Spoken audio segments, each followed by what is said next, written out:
ಓಂ ಶಾಂತಿ. ಇಂದಿನ ಮುರಳಿಯ ದಿನಾಂಕ 27/5/2024.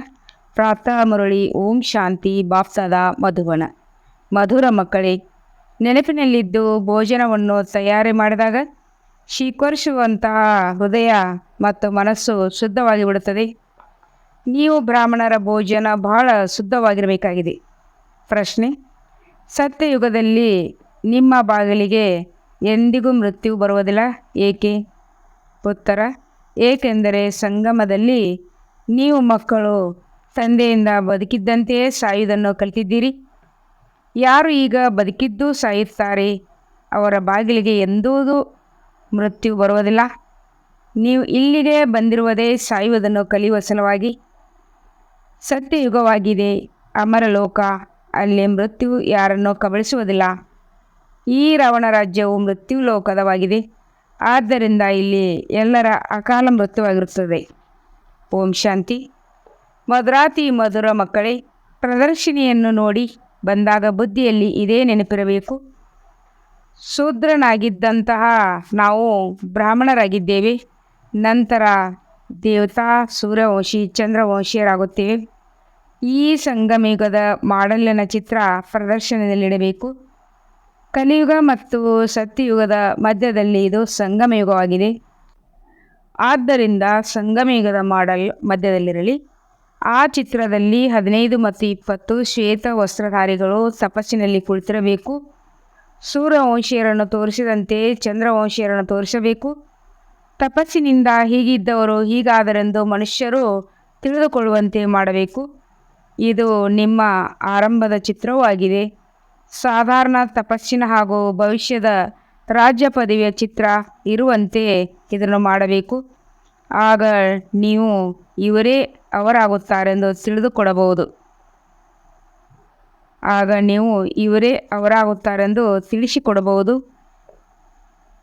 ಯಥಾರ್ಥವಾಗಿ ತೋರಿಸಬೇಕಾಗುತ್ತದೆ. ನಾವು ಬ್ರಹ್ಮಕುಮಾರ್ ಕುಮಾರಿಯರು ರಾಜಯೋಗವನ್ನು ಕಲಿತು ಹೀಗೆ ಆಗುತ್ತೇವೆ.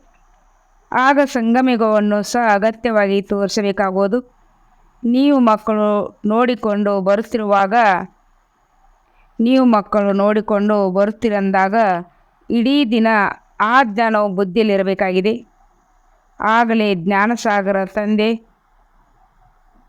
ಮಕ್ಕಳು ನೀವು ಮಾಸ್ಟರ್ ಜ್ಞಾನಸಾಗರ ಎಂದು ಕರೆಸಿಕೊಳ್ಳುತ್ತೀರಿ. ಒಂದು ವೇಳೆ ಜ್ಞಾನವು ಬುದ್ಧಿಯಲ್ಲಿ ಇಲ್ಲದಿರುವಾಗ ಜ್ಞಾನಸಾಗರನೆಂದು ಕೇಳಲಾಗುತ್ತದೆ ಏನು? ಆದುದರಿಂದ ಇಡೀ ದಿನ ಬುದ್ಧಿಯು ಇದರಲ್ಲೇ ತೊಡಗಿದ್ದಾಗ ಎಲ್ಲ ಬಂಧನಗಳು ದೂರವಾಗುತ್ತಾ ಹೋಗುತ್ತವೆ. ಈಗ ನಾವು ಬ್ರಾಹ್ಮಣರಾಗಿದ್ದೇವೆ, ನಂತರ ದೇವತೆಯಾಗುತ್ತೇವೆ. ಒಂದು ವೇಳೆ ಉತ್ತಮ ಪುರುಷಾರ್ಥ ಮಾಡದೇ ಹೋದಲ್ಲಿ ಕ್ಷತ್ರಿಯ ಕುಲದಲ್ಲಿ ಹೋಗಿಬಿಡುತ್ತೀರಿ. ವೈಕುಂಠವನ್ನು ನೋಡಲು ಆಗುವುದಿಲ್ಲ. ಮುಖ್ಯವಾಗಿರುವುದೇ Vaikuntha, wonder of the world, ಅರ್ಥಾತ್ ಅದ್ಭುತವಾದ ಜಗತ್ತು ಎಂದು ಸತ್ಯ ಕರೆಯಲಾಗುವುದು. ಆದ್ದರಿಂದ ಪುರುಷಾರ್ಥ ಮಾಡಬೇಕು. ನಿಮ್ಮ ಈ ಎರಡೂ ಚಿತ್ರಗಳಿರಲೇಬೇಕಾಗುತ್ತದೆ. ಅದೇ ಬಣ್ಣ ಬಣ್ಣದ ವಸ್ತ್ರ ಹಾಗೂ ಆಭರಣಗಳಿಂದ ಶೃಂಗರಿಸಲ್ಪಟ್ಟಿರುವ ಚಿತ್ರ, ಹಾಗೂ ಇದು ತಪಸ್ಸಿನ ಚಿತ್ರ. ಆಗ ಇವರು ಸೂಕ್ಷ್ಮವತನದಲ್ಲಿ ಕುಳಿತಿದ್ದಾರೆಂದು ಅವರು ತಿಳಿದುಕೊಳ್ಳುತ್ತಾರೆ. ವಸ್ತ್ರವನ್ನಂತೂ ಬದಲಾಯಿಸಬೇಕಾಗುತ್ತದೆ, ಲಕ್ಷಣವಂತೂ ಬದಲಾಯಿಸಲು ಸಾಧ್ಯವಿಲ್ಲ. ಅದು ಅಪವಿತ್ರ ಪ್ರವೃತ್ತಿ ಮಾರ್ಗದ್ದಾಗಿದೆ. ಇದು ಪವಿತ್ರ ಮಾರ್ಗವಾಗಿದೆ. ಈ ಎರಡೂ ಚಿತ್ರದಿಂದ ಸತ್ಯಯುಗದ ಸ್ಥಾಪನೆ ಮಾಡುತ್ತಿದ್ದಾರೆಂದು ತಿಳಿದುಕೊಳ್ಳುತ್ತಾರೆ. ಇವರೇ ಮತ್ತೆ ಅವರಾಗುತ್ತಾರೆ, ಅಂದರೆ ದೇವತೆಗಳು. ಯಾರು ಪರಿಶ್ರಮ ಪಡುತ್ತಾರೆಯೋ ಅವರೇ ಪಡೆದುಕೊಳ್ಳುತ್ತಾರೆ. ಬ್ರಾಹ್ಮಣರಾಗುವವರಂತೂ ಬಹಳ ಇದ್ದಾರಲ್ಲವೇ? ಈ ಸಮಯ ನೀವು ಕಡಿಮೆ ಇದ್ದೀರಿ. ದಿನ ಪ್ರತಿದಿನ ವೃದ್ಧಿಯಾಗುತ್ತಿರುತ್ತದೆ. ಸೃಷ್ಟಿ ಚಕ್ರವು ಹೇಗೆ ತಿರುಗುತ್ತದೆ ಎನ್ನುವುದು ಬುದ್ಧಿಯಲ್ಲಿದೆ. ನಾವೀಗ ತಪಸ್ಸನ್ನು ಮಾಡುತ್ತಿದ್ದೇವೆ, ನಂತರ ಹೀಗೆ ಆಗುತ್ತೇವೆ. ಇದನ್ನೇ ಸುದರ್ಶನ ಚಕ್ರಧಾರಿಯನ್ನಾಗಿ ಕುಳಿತುಕೊಳ್ಳುವುದು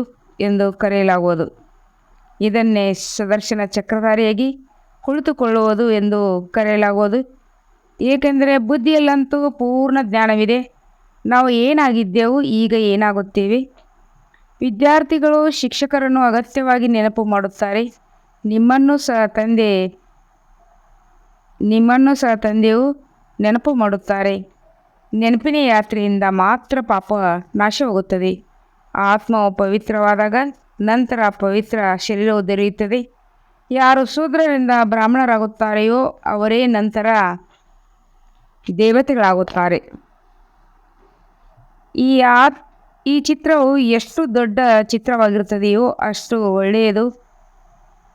ಈ ಚಿತ್ರವು ಎಷ್ಟು ದೊಡ್ಡ ಚಿತ್ರವಾಗಿರುತ್ತದೆಯೋ ಅಷ್ಟು ಒಳ್ಳೆಯದು. ಏಕೆಂದರೆ ಸಂಗಮಯುಗದಲ್ಲಿ ಪುರುಷೋತ್ತಮರಾಗುವ ಬ್ರಾಹ್ಮಣರು ಎಂದು ಬರೆಯಬೇಕು. ಈಗ ನಿಮಗೆ ತಂದೆಯು ಕುಳಿತು ಓದಿಸುತ್ತಿದ್ದಾರೆ. ಮೇಲೆ ಶಿವತಂದೆಯ ಚಿತ್ರವಿರಲಿ, ಅವರು ನಿಮಗೆ ಓದಿಸುತ್ತಿದ್ದಾರೆ. ನೀವೀಗೆ ದೇವತೆ ಆಗುತ್ತೀರಿ. ಈ ಬ್ರಹ್ಮರವರು ಸಹ ನಿಮ್ಮ ಜೊತೆ ಇದ್ದಾರೆ. ಅವರು ಶ್ವೇತ ವಸ್ತ್ರಧಾರಿ ವಿದ್ಯಾರ್ಥಿಯಾಗಿದ್ದಾರೆ. ಮನುಷ್ಯರಂತೂ ರಾಮರಾಜ್ಯವನ್ನು ಒಪ್ಪಿಕೊಳ್ಳುವುದಿಲ್ಲ. ರಾಮರಾಜ ರಾಮನಂತೆ ಪ್ರಜೆ ಎಂಬ ಗಾಯನವೂ ಇದೆ.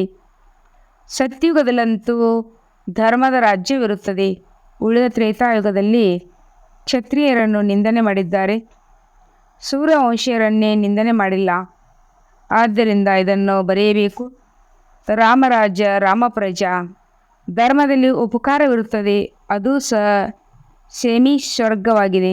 ಏಕೆಂದರೆ 14 ಕಲೆಯಲ್ಲವೇ, ಅಲ್ಲಿ ಇಂಥ ನಿಂದನೆಯ ಮಾತಿರುವುದಿಲ್ಲ, ಆಗುವುದಿಲ್ಲ. ಆದುದರಿಂದ ಅವರಿಗೆ ನಾವು ಏನಾಗುತ್ತಿದ್ದೇವೆ ಎಂದು ಸ್ಪಷ್ಟ ಮಾಡಿ, ನಾವೇ ನಮಗಾಗಿ ರಾಮರಾಜ್ಯ ಸ್ಥಾಪನೆ ಮಾಡುತ್ತಿದ್ದೇವೆ. ವಿಶ್ವದಲ್ಲಿ ಶಾಂತಿಯ ಒಂದೇ ಅಂತಹ ಸ್ವರಾಜ್ಯವನ್ನು ಎಲ್ಲರೂ ಬೇಡುತ್ತಾರೆ. ನಾವು ಅದನ್ನು ಸ್ಥಾಪನೆ ಮಾಡುತ್ತಿದ್ದೇವೆ. ವಿಶ್ವದಲ್ಲಿ ಶಾಂತಿಯ ಒಂದೇ ಅಂತ ಸ್ವರಾಜ್ಯವನ್ನು ಎಲ್ಲರೂ ಬೇಡುತ್ತಾರೆ. ನಾವು ಅದನ್ನು ಸ್ಥಾಪನೆ ಮಾಡುತ್ತಿದ್ದೇವೆ. ತಂದೆಯು ಪ್ರದರ್ಶನಿ ಮೊದಲಾದವುಗಳನ್ನು ನೋಡಿದಾಗ ಈ ಚಿಂತನೆ ನೀಡುತ್ತಿರುತ್ತದೆ. ನೀವು ಮಕ್ಕಳು ಮನೆಗೆ ಹೋದಾಗ ಎಲ್ಲವನ್ನು ಮರೆತು ಬಿಡುತ್ತೀರಿ. ಆದರೆ ಈ ಎಲ್ಲವನ್ನು ಬುದ್ಧಿಯಲ್ಲಿ ನೆನಪಿಟ್ಟುಕೊಳ್ಳಬೇಕು. ಪ್ರದರ್ಶನಿಯಿಂದ ಹೊರಗೆ ಬಂದ ನಂತರ ಆಟ ಮುಗಿಯುವಂತೆ ಮರೆಯಬಾರದು. ಒಳ್ಳೊಳ್ಳೆಯ ಮಕ್ಕಳು ಯಾರು ಉತ್ತಮ ಪುರುಷಾರ್ಥಿಗಳಾಗಿದ್ದಾರೆ ಅವರ ಬುದ್ಧಿಯಲ್ಲಿ ಇದು ವಿಚಾರ ನಡೆಯುತ್ತಾ ಇರಬೇಕು. ತಂದೆಗಂತೂ ವಿಚಾರ ನಡೆಯುತ್ತಲೇ ಇರುತ್ತದೆ. ಬುದ್ಧಿಯಲ್ಲಿ ಇಡೀ ಜ್ಞಾನವಿದ್ದರೆ ತಂದೆಯ ನೆನಪು ಇರುತ್ತದೆ. ಪುಣ್ಯತೆಯನ್ನು ಹೊಂದಿರುತ್ತೀರಿ. ಒಂದು ವೇಳೆ ಸತೋಪ್ರಧಾನವಾಗದಿದ್ದರೆ ಸತ್ಯಯುಗದಲ್ಲಿ ಹೋಗುವುದಿಲ್ಲ. ಆದ್ದರಿಂದ ತಮ್ಮನ್ನು ನೆನಪಿನ ಯಾತ್ರೆಯಲ್ಲಿ ಪಕ್ಕಾ ಇಟ್ಟುಕೊಳ್ಳಬೇಕು. ನೀವು ರಾಜಯೋಗಿಗಳು. ನಿಮಗೆ ಅತಿ ದೊಡ್ಡ ಜಟೆ ಅಂದರೆ ಉದ್ದವಾದ ಕೂದಲು ಇದೆ. ನೀವು ಮಾತಿಯರದೆ ಎಲ್ಲ ಮಹಿಮೆಯಾಗಿದೆ. ಸ್ವಾಭಾವಿಕವಾಗಿ ಜಡೆ ಇದೆ.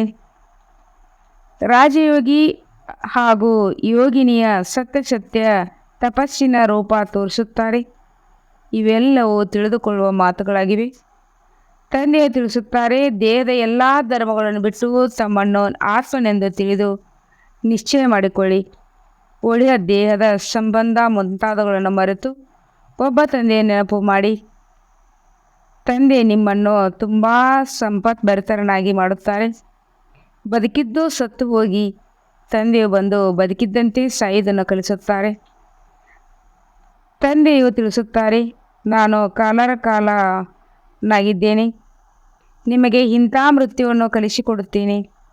ಅದರಿಂದ ಎಂದಿಗೂ ನಿಮ್ಮ ಬಾಗಿಲಲ್ಲಿ ಮೃತ್ಯು ಬರಲು ಸಾಧ್ಯವಿಲ್ಲ. ಅಲ್ಲಿ ರಾವಣ ರಾಜ್ಯವೇ ಇಲ್ಲ.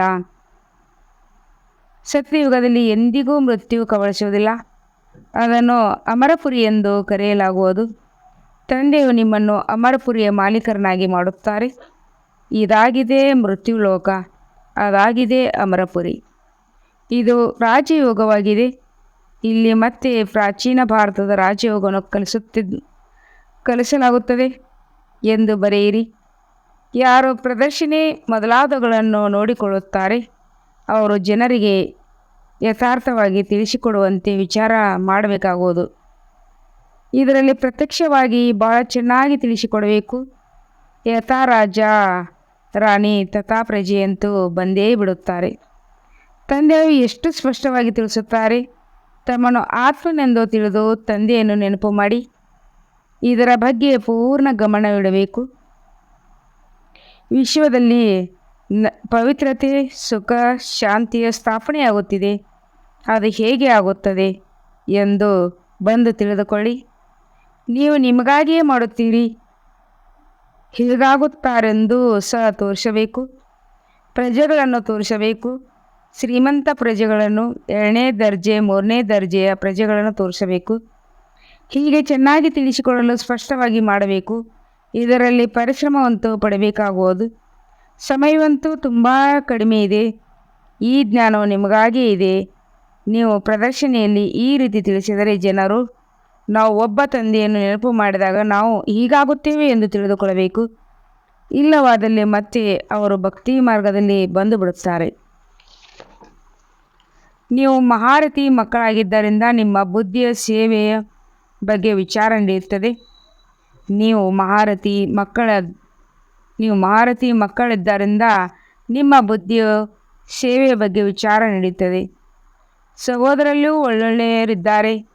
ನಂಬರ್ 1 ಜಗದೀಶ್ ಆಗಿದ್ದಾರೆ. ಅವರು ಮಾಸಪತ್ರಿಕೆಯನ್ನು ಮಾಡುತ್ತಾರೆ. ಬ್ರಿಜಮೋಹನ್ ಅವರಿಗೂ ಸಹ ಬರೆಯುವುದರಲ್ಲಿ ಬಹಳ ಆಸಕ್ತಿ ಇದೆ. ಬಹುಶಃ 3ನೇಯವರು ಯಾರಾದರೂ ತಯಾರಾಗಬಹುದು. ಪ್ರತಿಯೊಂದು ಮಾತನ್ನು ನೀವು ಪ್ರತಿದಿನ ಸ್ಪಷ್ಟ ಮಾಡುತ್ತಾ ಹೋಗುತ್ತೀರಿ. ತಂದೆಯು ಜ್ಞಾನಸಾಗರಾಗಿದ್ದಾರೆ. ಆ ಪರಮಾತ್ಮನಲ್ಲಿ ಜ್ಞಾನವನ್ನು ತುಂಬಲ್ಪಟ್ಟಲಾಗಿದೆ. ಹೇಗೆ ಹಾಡನ್ನು ಸಹ ಕೇಳುತ್ತೀರಿ, ಹಾಗೆ ಪೂರ್ಣ ರೆಕಾರ್ಡ್ ತುಂಬಲ್ಪಟ್ಟಿರುತ್ತದೆ. ಇದು ಸಹ ಅದೇ ರೀತಿಯಾಗಿದೆ.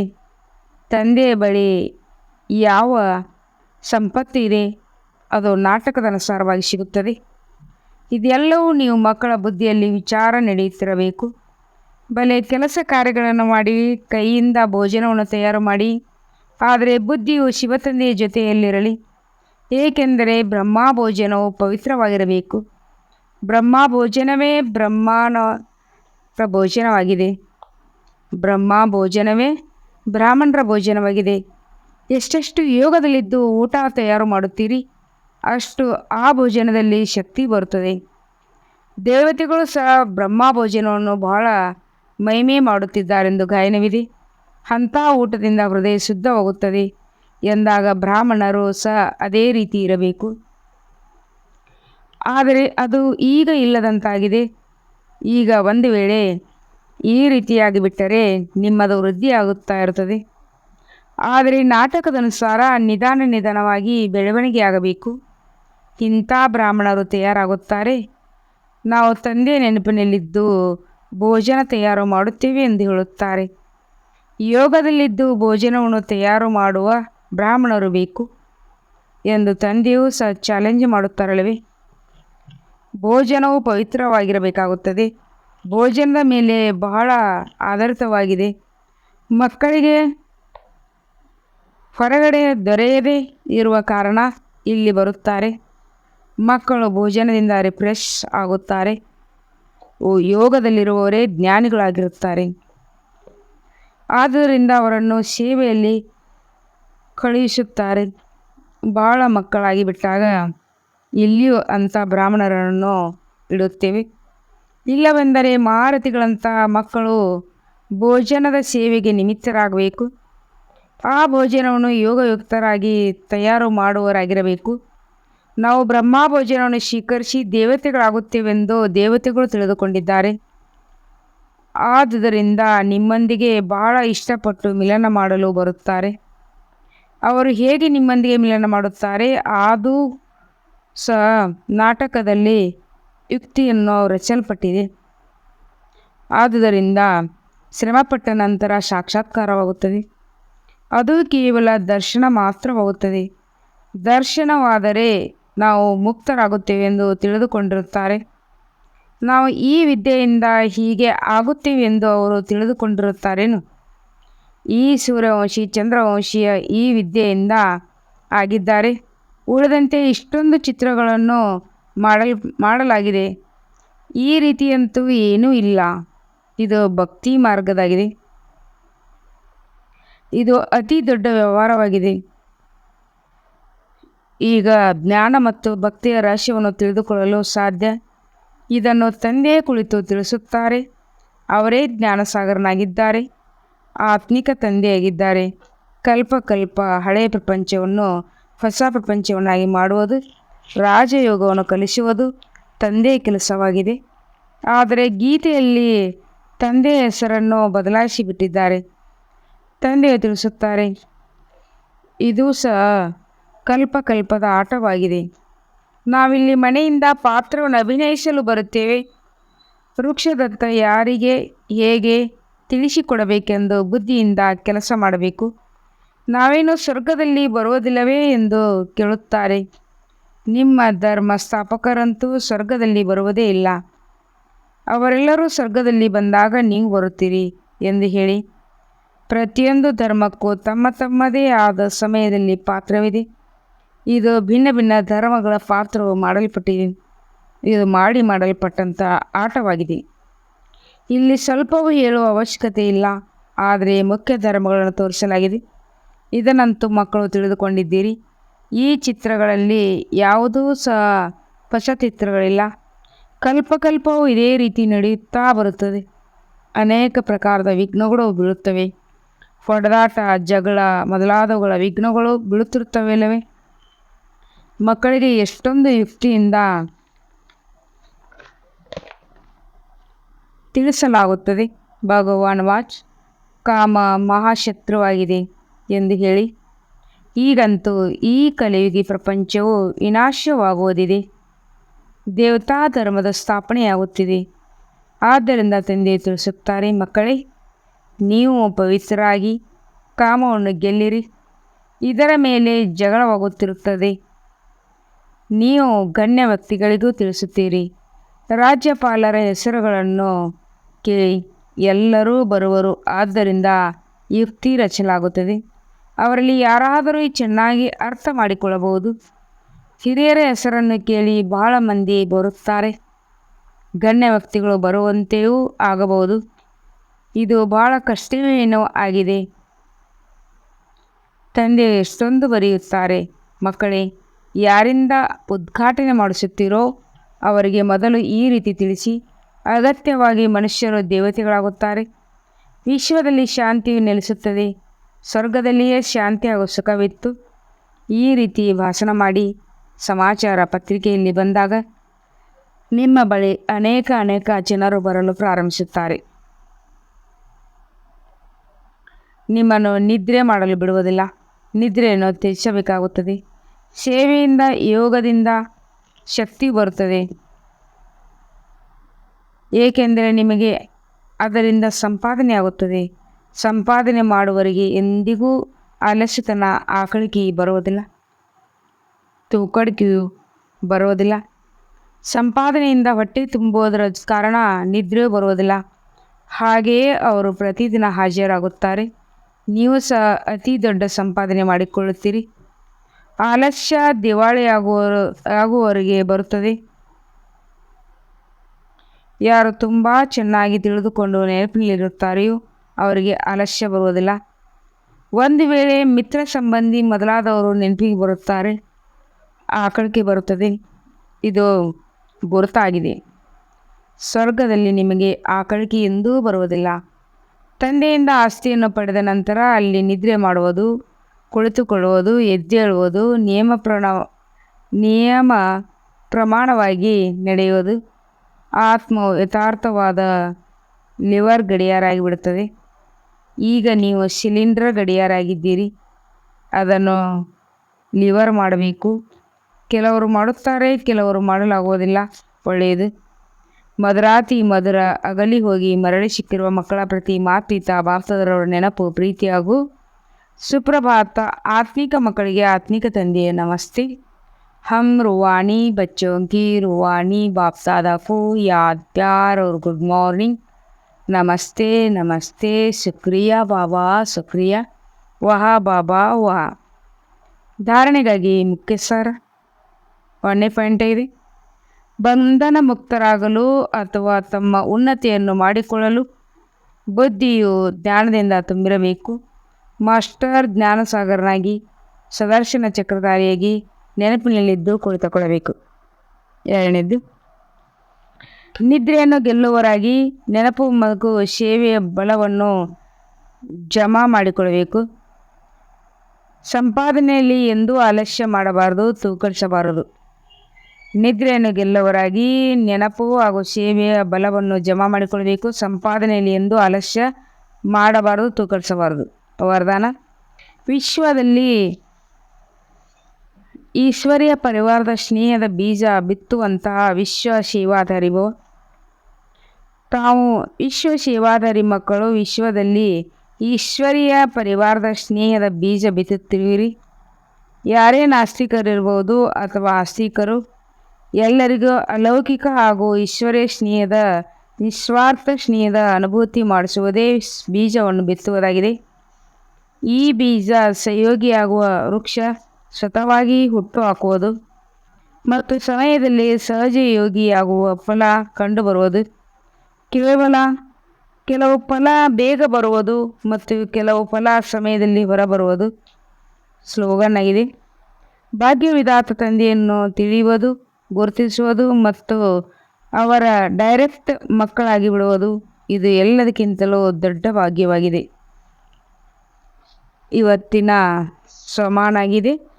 ನಾನು ಆತ್ಮ ಪ್ರಾಮಾಣಿಕ ಆಗಿದ್ದೇನೆ. ನಾನು ಆತ್ಮ ಪ್ರಾಮಾಣಿಕ ಆಗಿದ್ದೇನೆ. ಓಂ ಶಾಂತಿ.